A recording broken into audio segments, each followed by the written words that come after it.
ಚಾನಲ್ಗೆ ಪ್ರೀತಿಯ ಸ್ವಾಗತ. Welcome back to my channel. ಇವತ್ತಿನ ದಿನ ನಾನು ಒಂದು ವಿಶೇಷವಾದಂತಹ ದೇವಿ ದೇವಾಲಯಕ್ಕೆ ಬಂದಿದ್ದೀನಿ. ಈ ದೇವಾಲಯ 3ನೇ ಶತಮಾನದ ದೇವಾಲಯ. ಗಂಗರು ನಿರ್ಮಾಣ ಮಾಡಿದಂತಹ ದೇವಾಲಯ. ಗಂಗರ ನಂತರ ಚೋಳರು, ವಿಜಯನಗರದ ಅರಸರು, ಹೊಯ್ಸಳರು ಕೂಡ ಈ ದೇವಾಲಯಕ್ಕೆ ಸಾಕಷ್ಟು ಕೊಡುಗೆಯನ್ನು ಕೊಟ್ಟಿದ್ದಾರೆ.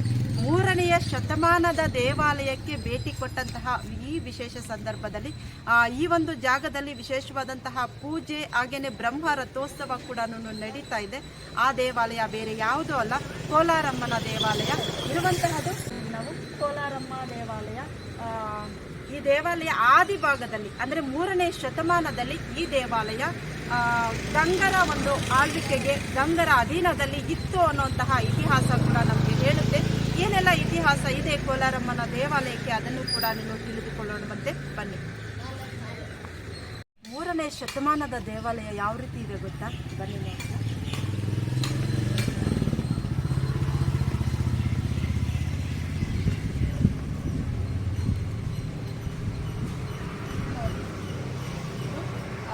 ಬಂದ ತಕ್ಷಣ ನೋಡುವಂತಹದ್ದು ಕೋಲಾರಮ್ಮ ದೇವಾಲಯ. ಕೋಲಾರವನ್ನು ಕಾಪಾಡ್ತಾ ಇರ್ತಕ್ಕಂತಹ ಕೋಲಾರ ಜಿಲ್ಲೆಯ ದೇವಿ ಅಂತ ಹೇಳ್ಬೋದು. ಹಾಗೆ ಕೋಲಾರ ಅಷ್ಟೇ ಅಲ್ಲ, ನಮ್ಮ ಕರ್ನಾಟಕಾದ್ಯಂತ ಪ್ರಸಿದ್ಧವಾದಂತಹ ಮೈಸೂರು ದಸರಾ ಉತ್ಸವಕ್ಕೆ ನಾವೆಲ್ಲರೂ ಕೂಡ ಭೇಟಿಯನ್ನು ಕೊಟ್ಟಿರ್ತೀವಿ.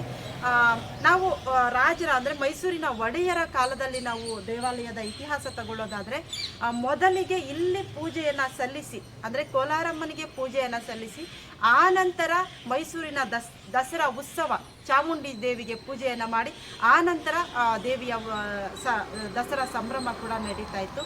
ಅಂದರೆ ಇದು 3ನೇ ಶತಮಾನದ ಆದಿ ಭಾಗದಲ್ಲಿ ಗಂಗರ ಅಧೀನದಲ್ಲಿ ಇತ್ತು ಈ ದೇವಾಲಯ. ಅದಾದ ನಂತರ ಈ ದೇವಾಲಯಕ್ಕೆ ಹೊಯ್ಸಳರು ಹಾಗೆಯೇ ವಿಜಯನಗರದ ಅರಸರು, ಗಂಗರು ಕೂಡ ಬಹಳಷ್ಟು ಕೊಡುಗೆಯನ್ನು ಕೊಟ್ಟಿದ್ದಾರೆ. ಈ ದೇವಾಲಯಕ್ಕೆ ಪೂಜೆಗಳನ್ನು ಸಲ್ಲಿಸಿದ್ದಾರೆ. ನಾವೀಗ ನಿಂತಿದ್ವಿ ಕೋಲಾರಮ್ಮನ ದೇವಾಲಯದ ಆವರಣದಲ್ಲಿ. ಬನ್ನಿ ಸ್ನೇಹಿತರೆ, ನಾನು ಇತಿಹಾಸವನ್ನು ಕೂಡ ಈ ಒಂದು ದೇವಾಲಯದ ಬಗ್ಗೆ ತಿಳಿಸ್ಕೊಡ್ತೀನಿ. ನಾವು ನೋಡ್ತಾ ಇದ್ವಿ, ಸಂಪೂರ್ಣವಾಗಿ ಈ ಒಂದು ದೇವಾಲಯ ಕಲ್ಲಿನ ಮೇಲೆ ಕಲ್ಲನ್ನು ಇಟ್ಟು ಜೋಡಿಸಿದ್ದಾರೆ. ನಾವು ನೋಡ್ತಾ ಇದ್ವಿ ದೇವಾಲಯದ ಆವರಣದಲ್ಲಿ ನಾವೀಗ ನಿಂತಿದ್ದೀವಿ. ದೇವಾಲಯದ ಒಂದು ನಿರ್ಮಾಣ ನೋಡಿ, ಗಂಗರ ಕಾಲದಲ್ಲಿ ನಿರ್ಮಾಣ ಆಗಿದ್ದು ಅಂತ ಹೇಳ್ತಾರೆ. ಕಲ್ಲಿನ ಮೇಲೆ ಕಲ್ಲನ್ನು ಇಟ್ಟು ಈ ದೇವಾಲಯವನ್ನು ನಿರ್ಮಾಣ ಮಾಡಿದ್ದಾರೆ. ಅಲ್ಲಿ ಒಂದು ಮತ್ಸ್ಯವನ್ನು ಕೂಡ ನೋಡ್ತಾ ಇದ್ದೀವಿ. ಮತ್ಸ್ಯ ಅಂದರೆ ಮೀನಿನ ಒಂದು ಉಬ್ಬು ಶಿಲ್ಪವನ್ನು ಕೂಡ ನೋಡ್ತಾ ಇದ್ದೀವಿ. ನಾವು ಮೀನಿನ ಚಿತ್ರವನ್ನು ಅದನ್ನು ಝೂಮ್ ಇನ್ ಮಾಡಿ ತೋರಿಸಿದ್ದೀವಿ. ನೋಡ್ತಾ ಇದ್ವಿ ದೇವಾಲಯದ ಒಂದು ಕಲ್ಲುಗಳನ್ನು ನೋಡ್ಬೋದು. ಇದು ಒಂದರ ಮೇಲೆ ಒಂದಿಟ್ಟು ದೇವಾಲಯದ ಒಂದು ಮೇನ್ ಗೋಪುರವನ್ನು ನಿರ್ಮಾಣ ಮಾಡಿದ್ದಾರೆ. ಇನ್ನು ಇತಿಹಾಸ ನೋಡೋಣ.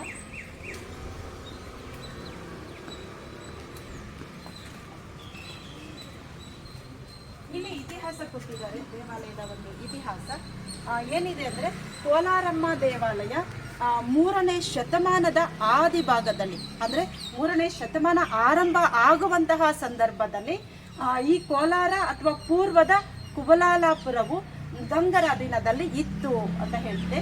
ನಂತರ ಚೋಳ, ಹೊಯ್ಸಳ ಹಾಗೆ ವಿಜಯನಗರ ಅರಸರಿಂದ ಈ ದೇವಾಲಯ ಆಳಲ್ಪಟ್ಟಿತ್ತು. ಅವರ ಒಂದು ಅಧೀನದಲ್ಲಿ ಈ ದೇವಾಲಯ ಇತ್ತು. ಈ ದೇವಾಲಯದಲ್ಲಿ ಅವರು ಸಾಕಷ್ಟು ಕೊಡುಗೆಗಳನ್ನು ಕೊಟ್ಟರು. ಹಾಗೆ ದೇವಾಲಯಕ್ಕೆ ದಾನ ಧರ್ಮಗಳನ್ನು ಮಾಡಿದ್ರು. ಪೂಜೆ ಅಲಂಕಾರಗಳಿಗೂ ಕೂಡ ಅವರು ಸಾಕಷ್ಟು ದೇವಿಗೆ ಕೊಡುಗೆಯನ್ನು ಕೊಟ್ಟಿದ್ದಾರೆ. ಹಾಗೆಯೇ ದೇವಾಲಯದ ಭೂನಕ್ಷೆಯು ಅಂದರೆ ದೇವಾಲಯದ ಆವರಣ ಬಂದು 2 ಆಲಯಗಳನ್ನು ಸೂಚಿಸುತ್ತೆ. 2 ಆಲಯಗಳು ಅಂದರೆ 2 ಗೃಹಗಳನ್ನು, 2 ಮನೆಗಳನ್ನು ನಮಗೆ ಸೂಚಿಸುತ್ತೆ.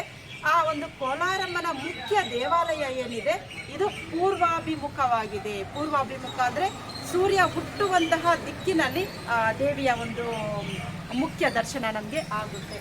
ಹಾಗೆಯೇ ವಿಸ್ತಾರವಾದಂತಹ ಒಂದು ಮುಖ ಮಂಟಪ ಇದೆ. ಮುಖ ಮಂಟಪ ಅಂದರೆ ಒಂದು ಮೇನ್ ಎಂಟ್ರೆನ್ಸ್ ಅಲ್ಲಿ ನಮಗೆ ಒಂದು ಹಾಲ್ ಅಂತ ಹೇಳ್ತೀವಿ. ಆ ಒಂದು ಮುಖ ಮಂಟಪ ಕೂಡ ಇದೆ. ಅದು ಉತ್ತರಾಭಿಮುಖವಾಗಿದೆ. ಹಾಲ್ ಇರುವಂತಹದ್ದು ಉತ್ತರಾಭಿಮುಖವಾಗಿದ್ದು, ಇವುಗಳೆರಡರನ್ನು ಸೇರಿಸಿ 4 ಕಂಬಗಳ ಒಂದೇ ಮಂಟಪ ಇದೆ. ಇದು ದ್ರಾವಿಡ ಶೈಲಿಯಲ್ಲಿ ನಿರ್ಮಿಸಿರುವಂತಹ ಸಾಧಾರಣವಾದಂತಹ ದೇವಾಲಯ. ನೋಡಿ, ಈ ದೇವಾಲಯ ದ್ರಾವಿಡ ಶೈಲಿಯಲ್ಲಿ ಸಾಧಾರಣವಾಗಿ ನಿರ್ಮಾಣವನ್ನ ಮಾಡಿದ್ದಾರೆ. ಆದರೆ ಇದು ಸುಂದರವಾದ ಮಹಾದ್ವಾರವನ್ನ ಕೂಡ ಹೊಂದಿದೆ. ಮುಖ ಮಂಟಪದ ಎಡಭಾಗದಲ್ಲಿ ತುಂಡು ತುಂಡಾಗಿರುವ ರಾಜೇಂದ್ರ ಚೋಳನ ಶಾಸನಗಳು ಕೂಡ ಇದ್ದಾವೆ. ರಾಜೇಂದ್ರ ಚೋಳ ಅಂದರೆ ಚೋಳರ ಅರಸ. ರಾಜೇಂದ್ರ ಚೋಳನ ಶಾಸನಗಳು ಕೂಡ ಇದ್ದಾವೆ. ನಾನೀಗ ಒಳಗಡೆ ಹೋದರೆ ನಿಮಗೆ ಆ ಶಾಸನಗಳನ್ನು ಕೂಡ ನಾನು ತೋರಿಸ್ತೀನಿ. ಮುಖ್ಯ ದೇವಾಲಯದ ಹೊರಗೋಡೆಯಲ್ಲಿ ಅಂದರೆ ನಾವು ಮುಖ್ಯ ದೇವಾಲಯಕ್ಕೆ ಹೋದ ತಕ್ಷಣ, ಒಳಗಡೆ ಹೋದ ತಕ್ಷಣ ಹೊರ ಗೋಡೆಗಳಲ್ಲಿ ಅರ್ಧ ಕಂಬಗಳು ಇವೆ. ಅಂದರೆ ಅರ್ಧ ಕಂಬಗಳ ಮೇಲೆ ನಾವು ದೇವಾಲಯ ನಿರ್ಮಿಸಿರೋದನ್ನು ಕೂಡ ನೋಡ್ಬೋದು. ಆದಿಷ್ಠಾನದಲ್ಲಿ ತ್ರಿಪೀಠ ಕುಮುದ ಸಾಲುಗಳು ಕೂಡ ಇವೆ. ಅರ್ಧ ಕಂಬಗಳಿಂದ ಅಲಂಕೃತವಾದಂತಹ ದೇವಾಲಯದ ಮೇಲೆ ತಮಿಳು ಲಿಪಿಯ ಶಾಸನಗಳು ಇದ್ದಾವೆ ಸ್ನೇಹಿತರೆ. ತಮಿಳು ಲಿಪಿ ಅಂದರೆ ಚೋಳರು ಕೂಡ ಇಲ್ಲಿ ಬಂದು ಈ ಒಂದು ಜಾಗವನ್ನು ಆಳ್ವಿಕೆ ಮಾಡಿದ್ರು. ಈ ಜಾಗದಲ್ಲಿ ಚೋಳರು ಕೂಡ ಬಂದು ನೆಲೆಸಿದ್ರು. ನಮಗೆಲ್ಲ ಇತಿಹಾಸ ಗೊತ್ತಿರುವಂತಹದ್ದೇ.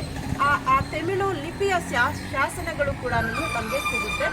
ದೇವಾಲಯದ ಒಳಗಡೆ ಏನಿದೆ ಅಂದರೆ ಸಪ್ತ ಮಾತೃಕೆಯರ ಮತ್ತು ಅಷ್ಟಭುಜಗಳ ಮಹಿಷಾಸುರ ಮರ್ದಿನಿಯ ರೂಪದಲ್ಲಿರುವಂತಹ ಕೋಲಾರಮ್ಮನ ವಿಗ್ರಹ ಇದೆ. ನಾವು ಕೋಲಾರಮ್ಮನನ್ನ ಯಾವ ರೂಪದಲ್ಲಿ ನಾವು ದೇವಾಲಯದ ಒಳಗಡೆ ಕಾಣ್ತೀವಿ ಅಂದರೆ, ಮತ್ತೆ ನಾವು ಇನ್ನೇನನ್ನೆಲ್ಲ ನೋಡ್ತೀವಿ ದೇವಾಲಯದ ಒಂದು ಮೇನ್ ಆವರಣದಲ್ಲಿ ಅಂದರೆ, ದೇವಾಲಯದ ಒಳಗೆ ಸಪ್ತ ಮಾತೃಕೆಯರನ್ನ ನೋಡ್ತೀವಿ. ಸಪ್ತ ಮಾತೃಕೆಯರ ಜೊತೆಗೆ ಅಷ್ಟಭುಜಗಳ ಮಹಿಷಾಸುರ ಮರ್ದಿನಿ ಅಂದರೆ ಯಾರು? ಚಾಮುಂಡಿ ದೇವಿ. ಮೈಸೂರಿನ ಚಾಮುಂಡಿ ಬೆಟ್ಟದಲ್ಲಿ ನೆಲೆಸಿರುವಂತಹ ಚಾಮುಂಡಿ ದೇವಿಯನ್ನ ನಾವು ನೋಡ್ತೀವಿ. ಚಾಮುಂಡಿ ದೇವಿಗೇನೆ ನಾವು ಮಹಿಷಾಸುರ ಮರ್ದಿನಿ ಅನ್ನುವಂತಹದ್ದು. ಇಲ್ಲಿ ನಾವು ನೋಡುವಂತಹದ್ದು ಮಹಿಷಾಸುರ ಮರ್ದಿನಿಯ ರೂಪದಲ್ಲಿ.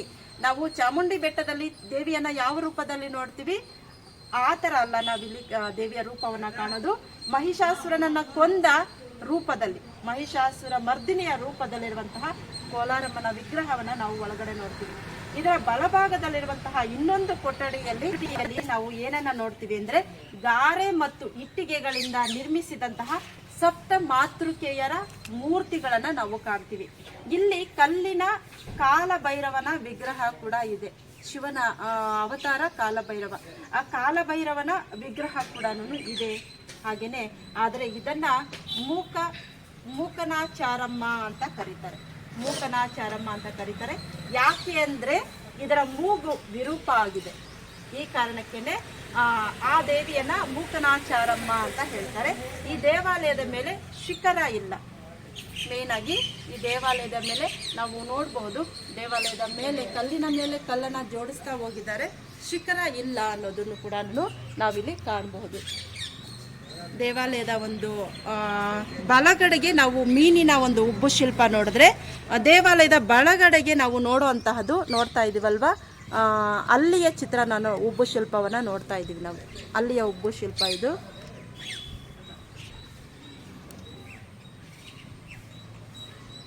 ಕಾಣಿಸ್ತಾ ಇದೆ ಈಗ ಅಲ್ಲಿಯ ಉಬ್ಬು ಶಿಲ್ಪ ಇಲ್ಲಿ ನಾವು ಕಾಣ್ತೀವಿ. ಆ ಕಡೆ ನಾವು ನೋಡುವಂತಹದ್ದು ಮೀನಿನ ಉಬ್ಬು ಶಿಲ್ಪ ನೋಡ್ಬೋದು. ದೇವಾಲಯಕ್ಕೆ ಗೋಪುರ ಇಲ್ಲ. ಕಲ್ಲಿನ ಮೇಲೆ ಕಲ್ಲನ್ನು ಇಟ್ಟು ಜೋಡಿಸಿದ್ದಾರೆ. ಮೇಲೆ ನಮಗೆ ಗೋಪುರ ಕಾಣೋದಿಲ್ಲ. ಇನ್ನು ಒಳಗಡೆ ಹೋಗೋಣ ಬನ್ನಿ. ಇಲ್ಲಿ ಮೇಯ್ನಾಗಿ ನಾವು ಚೇಳನ ನೋಡ್ತಾ ಇದ್ದೀವಿ. ದೇವಿಯ ಪಕ್ಕ ನಾವು ಚೇಳನ ನೋಡುವಂತಹದ್ದು ಕೂಡ ಇಲ್ಲಿ ವಿಶೇಷವಾಗಿದೆ. ಬನ್ನಿ ಒಳಗಡೆ ಹೋಗೋಣ. ದೇವಾಲಯದ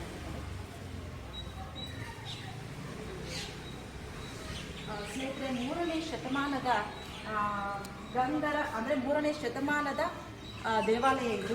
ಗಂಗರ ಅಧೀನದಲ್ಲಿ ಇತ್ತು ಅಂತ ಹೇಳುತ್ತೆ ಇತಿಹಾಸ. ಹಾಗೆಯೇ ನಾವು ನೋಡ್ಬೋದು ಈ ಒಂದು ಕಲ್ಲಿನ ಒಂದು ಕೆತ್ತನೆ ಏನಿದೆ, ಯಾವ ರೀತಿಯಾಗಿ ಇದೆ ಅಂತ. ಕಲ್ಲನ್ನು ಈ ಥರ ಕೆತ್ತನೆ ಮಾಡಿ ನಿಲ್ಲಿಸಿರುವಂತಹದ್ದು ಆಗಿನ ಕಾಲದಲ್ಲಿ ನಾವು ವಿಶೇಷವಾಗಿ ಕೋಲಾರಮ್ಮನ ದೇವಾಲಯದಲ್ಲಿ ನೋಡ್ತೀವಿ. ಕಲ್ಲಿನ ಮೇಲೆ ಒಂದು ಡಿಸೈನ್ ಇರಬಹುದು, ಆ ಕೆತ್ತನೆ ಇರಬಹುದು, ಅಥವಾ ಇಲ್ಲಿ ದ್ವಾರಪಾಲಕರ ರೀತಿಯಲ್ಲಿ ನಿಂತಿರುವಂತಹದನ್ನು ಕೂಡ ನಾವು ನೋಡ್ತೀವಿ. ಇದರ ಒಂದು ಚಿತ್ರಗಳು ಸಾಮಾನ್ಯವಾಗಿ ಇವತ್ತಿನ ದಿನ ಕೋಲಾರಮ್ಮನ ಒಂದು ಬ್ರಹ್ಮ ರಥೋತ್ಸವ ಕೂಡ ನಡೀತಾ ಇದೆ. ಆ ಕಾರಣಕ್ಕೆ ನಾನು ಭೇಟಿಯನ್ನು ಕೊಟ್ಟಿದ್ದೀನಿ. ಈ ಒಂದು ವಿಶೇಷ ಸಂದರ್ಭದಲ್ಲಿ ಈ ಒಂದು ದೇವಾಲಯದ ವಿಶೇಷತೆಯ ಜೊತೆಗೆ ದೇವಾಲಯದ ಒಂದು ದರ್ಶನವನ್ನು ಕೂಡ ಮಾಡ್ತಾರೆ. ಈ ಕಡೆ ತೋರಿಸಿ.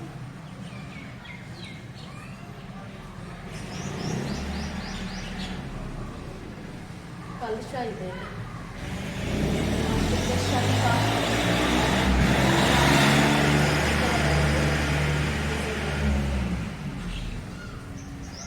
ದೇವಾಲಯ ಧಾರ್ಮಿಕ ದತ್ತಿ ಇಲಾಖೆಗೆ ಒಳಪಟ್ಟಿದೆ.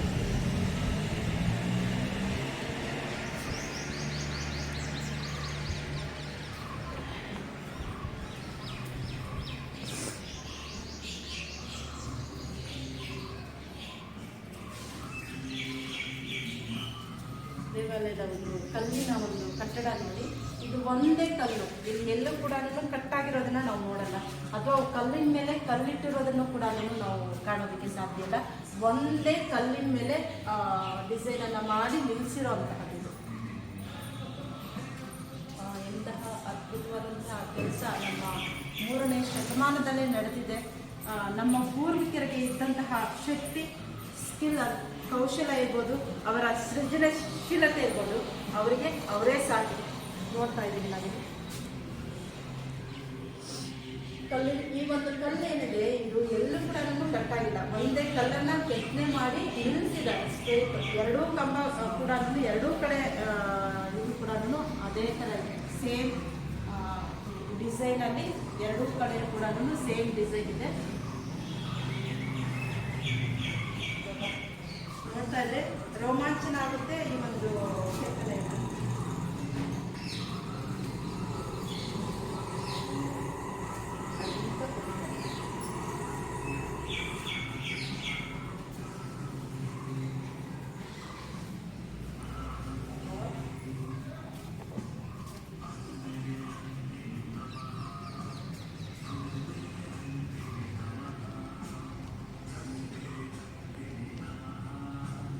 ಗರುಡು ಕಂಬವನ್ನು ನೋಡ್ತಾ ಇದ್ದೀವಿ ನಮಗೆ. ಇನ್ನು ನಾನು ಹೇಳಿದಂತೆ ಚೋಳರ ಕಾಲದಲ್ಲಿ 2 ಶಾಸನಗಳನ್ನು ಕೂಡ ಇಲ್ಲಿ ಕೆತ್ತನೆ ಮಾಡಿದ್ದಾರೆ ಅಂತ ಆ ಶಾಸನಗಳನ್ನು ನೋಡೋಣ ಬನ್ನಿ.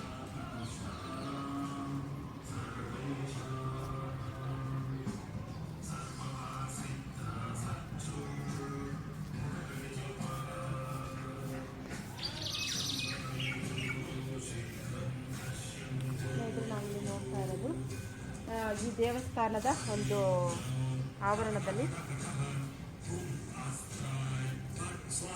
ದೇವಾಲಯ ಲಂಬ ಕೋನಾಕೃತಿಯ ನಿವೇಶನವನ್ನು ಒಳಗೊಂಡಿದೆ. ಹಾಗೆ 2 ದೇವ ಮಂದಿರವನ್ನು ಒಂದಕ್ಕೊಂದು ಹೊಂದಿಕೊಂಡಂತೆ ಮಾಡಲಾಗಿದೆ. ಪರಿಸರದ ಭಾಗದಲ್ಲಿ ಇಲ್ಲಿ ಒಳಗೊಂಡಿದೆ. ಹಾಗೆ ದೇವಾಲಯದ ಮುಂಭಾಗದಲ್ಲಿ 2 ಮಂದಿರಗಳು ಕೂಡ ಸಾಮಾನ್ಯವಾಗಿರುವಂತಹ ಒಂದು ಮುಖಮಂಟಪ ಇದೆ. ಪರಿಸರದ ಭಾಗದಲ್ಲಿ ಕೋಲಾರಮ್ಮ ಎಂದು ಕರೆಸಿಕೊಳ್ಳುವಂತಹ ದುರ್ಗಾ ಮಾತೆ ಹಾಗೂ ಸಪ್ತ ಮಾತೃಕೆಗಳ ಮಂದಿರಗಳು ಇದ್ದಾವೆ. ಈ ಮಂದಿರಗಳಲ್ಲಿ 3ನೇಯದು ಅರ್ಧಚಂದ್ರಾಕೃತಿಯ ಚಾವಣಿಯ ಗೋಪುರವನ್ನು ಕೂಡ ಒಳಗೊಂಡಿದೆ. ಮಂದಿರ ಪೂರ್ವಾಭಿಮುಖವಾಗಿಯೂ ಕೂಡ ಗರ್ಭಗೃಹದಲ್ಲಿನ ಮೂರ್ತಿಯು ಉತ್ತರಾಭಿಮುಖವಾಗಿಯೂ ಕೂಡ ಪ್ರತಿಷ್ಠಾಪನೆ ಆಗಿದೆ. ಅದೇ ರೀತಿಯಾಗಿ ನವ ಮಾತೃಕೆಗಳ ಮಂದಿರ ಕೂಡ ಸಹ ಉತ್ತರಾಭಿಮುಖವಾಗಿಯೇ ಇದೆ. ಇದು ಹಲವಾರು ಗಾರೆಯ ಮೂರ್ತಿಗಳನ್ನು ಕೂಡ ಒಳಗೊಂಡಿದೆ ಅಂತ ಹೇಳ್ತಾ ಇದ್ದಾರೆ. ದಕ್ಷಿಣ ಭಾರತೀಯ ಶಿಲ್ಪ ಕಲೆಯ ಗಂಗರ ಅಂದರೆ ಕ್ರಿಸ್ತಶಕ 11ನೇ ಶತಮಾನದ ಪ್ರಾರಂಭ ಮಾದರಿಯನ್ನು ಕೂಡ ನಾವು ಇಲ್ಲಿ ಕಾಣಬಹುದು. ಹಾಗೆಯೇ ಭವ್ಯ ಮಹಾಭಾಗದೊಂದಿಗೆ ಒಳ ಮಾರ್ಗದಲ್ಲಿ ಅಚ್ಚರಿಯಿಂದ ಕಂಗೊಳಿಸುವಂತಹ ವೇದಿಕೆಯ ಮೇಲಿರುವಂತಹ ಕ್ರೀಡಾ ಮಂಟಪವನ್ನು ಕೂಡ ಹೊಂದಿದೆ ಅಂತ ಹೇಳಿದ್ದಾರೆ. ಇಲ್ಲಿ ಈ ದೇವಾಲಯದಲ್ಲಿ ಚೋಳರ ಕಾಲದ ಹಲವಾರು ಶಾಸನಗಳಿದ್ದು ಅವುಗಳಲ್ಲಿ 1ನೇದು ರಾಜೇಂದ್ರ ಚೋಳನ ಕ್ರಿಸ್ತಶಕ 1012ರಿಂದ 1045ರಂದು ಶಿಲಾಲೇಖ ಶಾಸನ ಕೂಡ ಶಿಲಾಲೇಖನವೇ ಬರಹವೇ ಈ ಪ್ರಾಚೀನ ಕಾಲದ್ದಾಗಿದೆ ಅಂತ ಹೇಳ್ತಾ ಇದ್ದಾರೆ. ಇಲ್ಲಿ ಆ ಶಾಸನ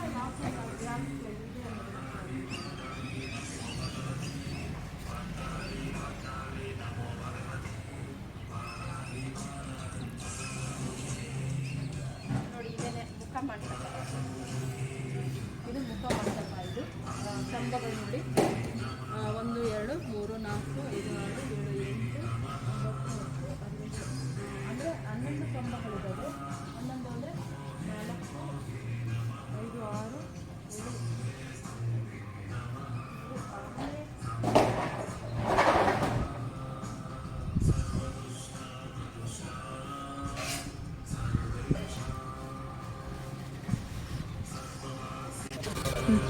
7 ಸರ್ವಮಂಗಳ ಮಾಂಗಲ್ಯೆ ಶಿವೆ ಸರ್ವಾರ್ಥ ಸಾಧಿಕೆ ಶರಣ್ಯೆ ತ್ರಂಬಕೆ ಗೌರಿ ನಾರಾಯಣಿ ನಮೋಸ್ತುತೆ. ಕೋಲಾರಮ್ಮನ ದೇವಾಲಯದ ಆವರಣದಲ್ಲಿರ್ತಕ್ಕಂತಹ ಚೋಳರ ಕಾಲದ 2 ಶಾಸನಗಳನ್ನು ಈಗ ನೋಡೋಣಂತೆ ಬನ್ನಿ. ದೇವಾಲಯದ ಒಳಗಡೆ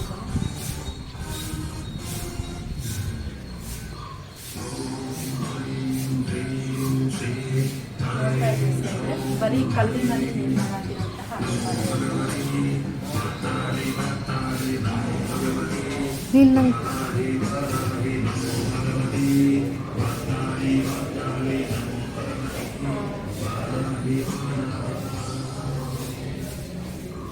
ನಾವು ನೋಡ್ಬೋದು. ದೇವಾಲಯದ ಕಲ್ಲಿನ ಮೇಲೆ ನೋಡ್ತಾ ಇರೋಂಥದ್ದು ದೇವಾಲಯದ ಕಲ್ಲಿನ ಮೇಲೆ ಇರ್ತಕ್ಕಂತಹ ಒಂದು ಬರಹ, ಅಂದರೆ ಚೋಳರ ಕಾಲದ ಒಂದು ತಮಿಳು ಭಾಷೆಯಲ್ಲಿ ಇರ್ತಕ್ಕಂತಹ ಶಾಸನಗಳನ್ನು ಕೂಡ ನಾವು ನೋಡ್ತಾ ಇದ್ವಿ.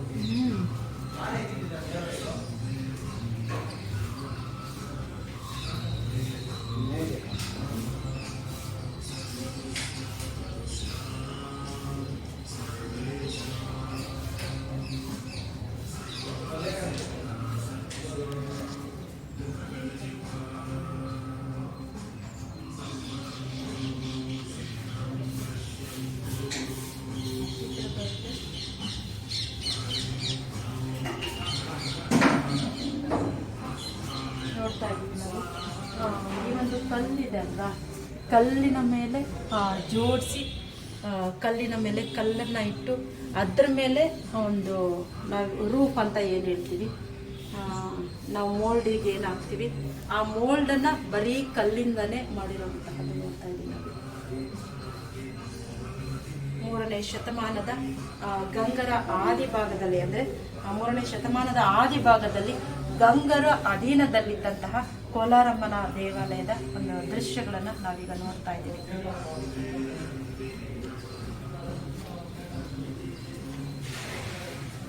ಇದು ನೋಡಿ, ಸ್ಕ್ರಿಪ್ಟನ್ನು ಹೇಳಿದೆ ಅಲ್ವ ನಾನು ತಮಿಳು ಭಾಷೆಯಲ್ಲಿ. ದೇವಾಲಯದ ಸುತ್ತಲೂ ಕೂಡ ನಾವು ಈ ಒಂದು ಸ್ಕ್ರಿಪ್ಟನ್ನು ನೋಡ್ತೀವಿ. ಬಟ್ ನನಗೆ ಇದು ಇಲ್ಲಿ ಏನಿದೆ ಅನ್ನೋದು ಗೊತ್ತಿಲ್ಲ. ಆ ಕಾಲದಲ್ಲಿ ಅವರು ಕೆತ್ತಿರುವಂತಹ ಒಂದು ತಮಿಳು ಭಾಷೆಯನ್ನು ನಾವಿಲ್ಲಿ ನೋಡ್ತಾ ಇದ್ದೀವಿ. ಅದನ್ನು ತಿಳ್ಕೊಳ್ಳೋಕ್ಕೆ ನಾನು ಕೂಡ ಪ್ರಯತ್ನ ಮಾಡ್ತೀನಿ. ಈ ದೇವಾಲಯದ ಆವರಣದಲ್ಲಿರ್ತಕ್ಕಂತಹ ತಮಿಳು ಲಿಪಿಯಲ್ಲಿ ಏನು ಬರೆದಿದ್ದಾರೆ ಅದನ್ನು ತಿಳ್ಕೊಳ್ಳೋಕ್ಕೆ ನಾನು ಕೂಡ ಟ್ರೈ ಮಾಡ್ತೀನಿ. ನನಗೆ ಗೊತ್ತಿರೋ ಅಷ್ಟು ಕೂಡ ನಿಮ್ಮ ಜೊತೆ ಶೇರ್ ಕೂಡ ಮಾಡ್ತೀನಿ. ನಾವಿಲ್ಲಿ ದೇವಾಲಯದ ಆವರಣದಲ್ಲಿ ನೋಡ್ತಾ ಇರುವಂತಹದ್ದು ತಾಯಿಯ ಒಂದು ಗರುಡು ಕಂಬ ಅಂತ ಹೇಳಿ ದೇವಾಲಯದ ಎಂಟ್ರೆನ್ಸಲ್ಲಿ ನೋಡ್ತಾ ಇದ್ದೀವಿ.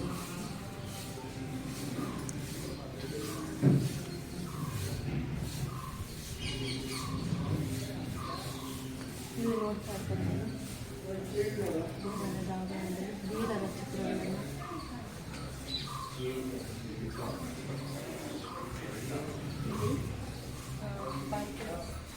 ದೀಪ ಹಚ್ಚೋದಕ್ಕೆ, ಅಂದರೆ ದೇವಾಲಯದ ಸುತ್ತಲೂ ಕೂಡ ದೀಪ ಹಚ್ಚೋದಕ್ಕೆ ಅಣತೆ ಥರ ಕೂಡ ಕಲ್ಲಲ್ಲಿ ಕೆತ್ತಿದ್ದಾರೆ. ಇದು ಜೂಮ್ ಮಾಡಿದ್ದೆ. ಇಲ್ಲೇ ಎಣ್ಣೆಯನ್ನು ಹಾಕಿ ದೀಪ ಹಚ್ಚೋದು.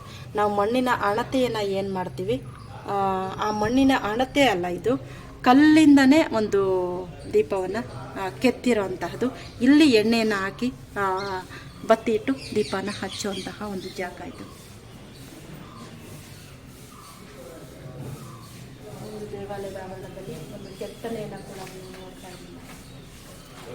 ತಮಿಳು ಲಿಪಿಯನ್ನು ನೋಡ್ತಾ ಇದ್ದೀವಿ.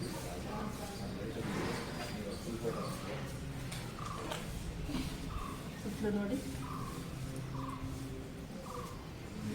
ದೀಪದ ಆರತಿ, ಅಂದರೆ ಬೆಲ್ಲದ ದೀಪದ ಹಚ್ಚನ್ನು ಇಲ್ಲಿ ಹಚ್ಚೋದಕ್ಕೆ ಕೂಡ ಜಾಗ ಮಾಡಿದ್ದಾರೆ.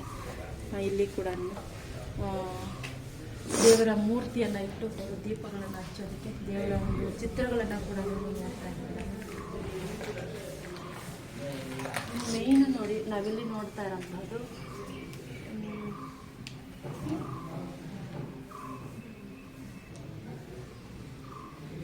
ಏನಂತ ನಂಗೆ ಅರ್ಥ ಆಗ್ತಾಯಿಲ್ಲ. ದೇವನಾಗರಿ ಲಿಪಿ.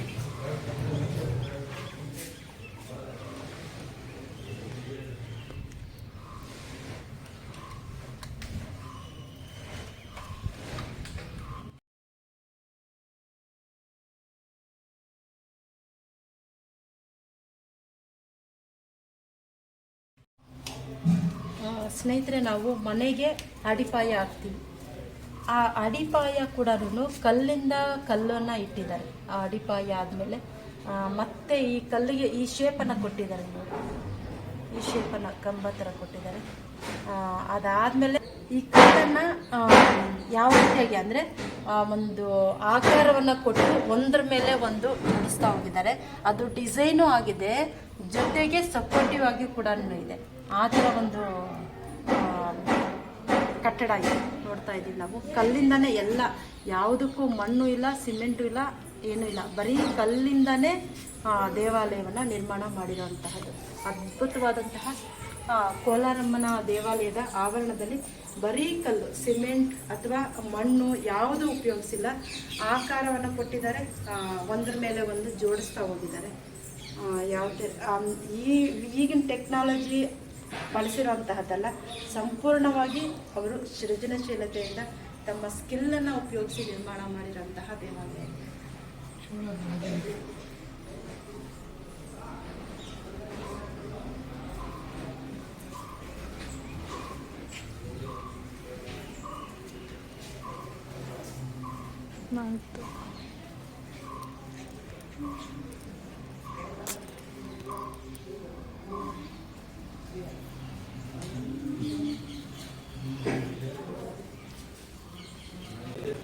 ನಾವೀಗ ನೋಡ್ತಾ ಇದ್ದೀವಲ್ವ, ಬರೀ ಕಲ್ಲಿಂದನೇ, ಅಂದರೆ ಯಾವುದೇ ರೀತಿ ಮರಳು ಅಥವಾ ಸಿಮೆಂಟನ್ನು ಬಳಸದೆ ನಿರ್ಮಾಣ ಆಗಿರತಕ್ಕಂತಹ ಕೋಲಾರಮ್ಮನ ದೇವಾಲಯದ ಅದ್ಭುತ ದೃಶ್ಯವನ್ನು ನಾವೀಗ ನೋಡ್ತಾ ಇದ್ದೀವಿ. ಬನ್ನಿ.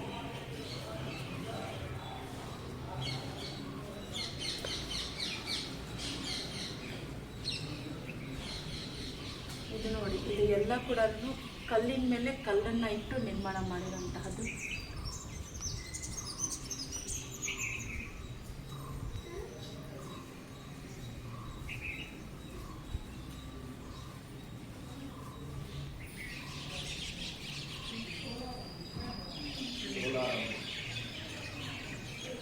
ನೋಡ್ತಾ ಇದ್ದೀವಿ ಇಲ್ಲಿ ಕೂಡ ಇದು ಕೂಡ ಕಲ್ಲನ್ನು, ಇದು ಸಪೋರ್ಟಿಗಾಗಿ ನಿಂತಿರೋದು, ಈ ಕಲ್ಲು ನಿಂತಿರೋದು ಇದರ ಸಪೋರ್ಟ್ ಮೇಲೆ ಈ ಜಾಗವನ್ನು ನಾವು ನೋಡ್ತಾ ಇದ್ದೀವಿ. ಅಂದರೆ ಇಂಟರ್ಲಾಕ್, ಒಳಗಡೆಯಿಂದ ಆಚೆಯಿಂದ ಎಲ್ಲ ಕೂಡ ಕಲ್ಲು ಒಂದಕ್ಕೊಂದು ಹೊಂದಿಸಿ ಜೋಡಿಸಿರುವಂಥದ್ದು.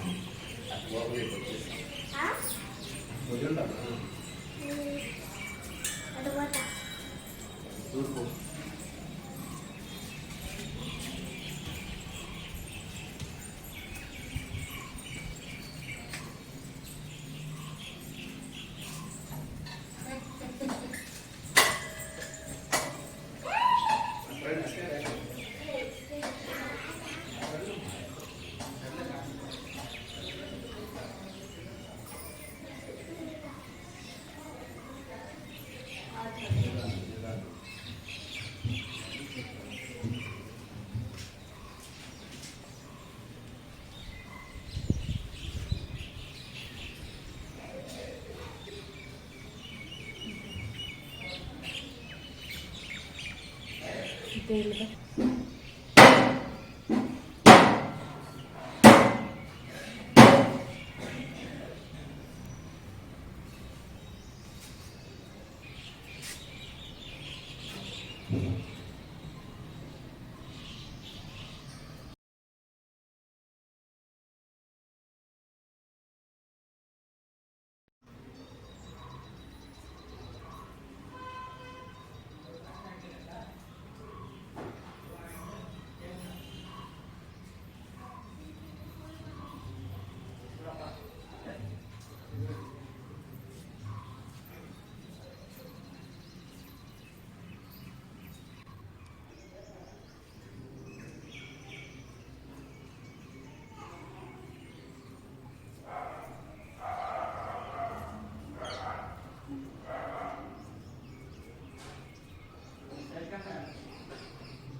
ಈಗ ಕೋಲಾರಮ್ಮನಿಗೆ ಒಂದು ಅಲಂಕಾರ ನಡೀತಾ ಇದೆ. ಅಭಿಷೇಕ ಮುಗಿದಿದೆ, ಅಲಂಕಾರ ನಡೀತಾ ಇದೆ, ನೋಡ್ತಾ ಇದ್ದೀವಿ ನಾವು.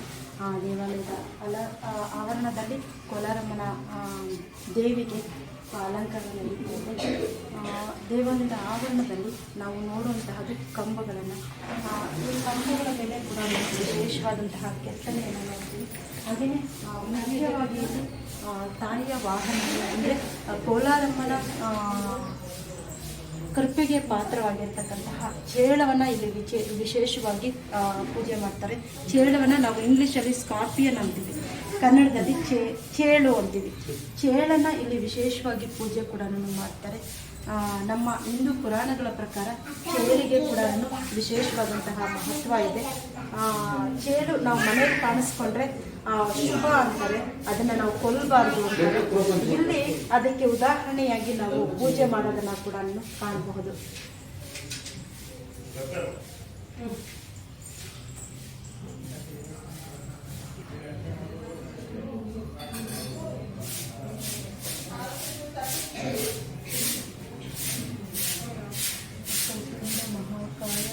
सूर्य समप्रभा निर्विघ्नं कुरु मे देवा सर्वकार्येषु सर्वदा.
ಆನೆ ಹೋಗೋದು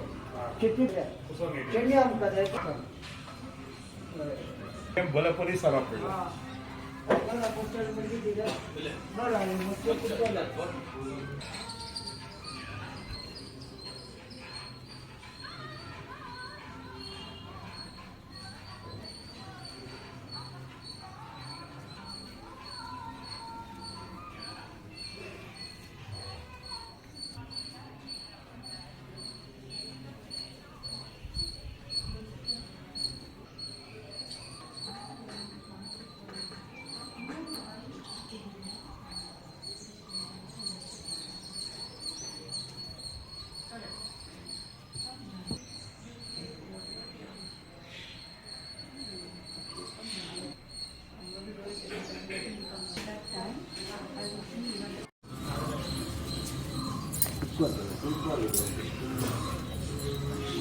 ಈಗ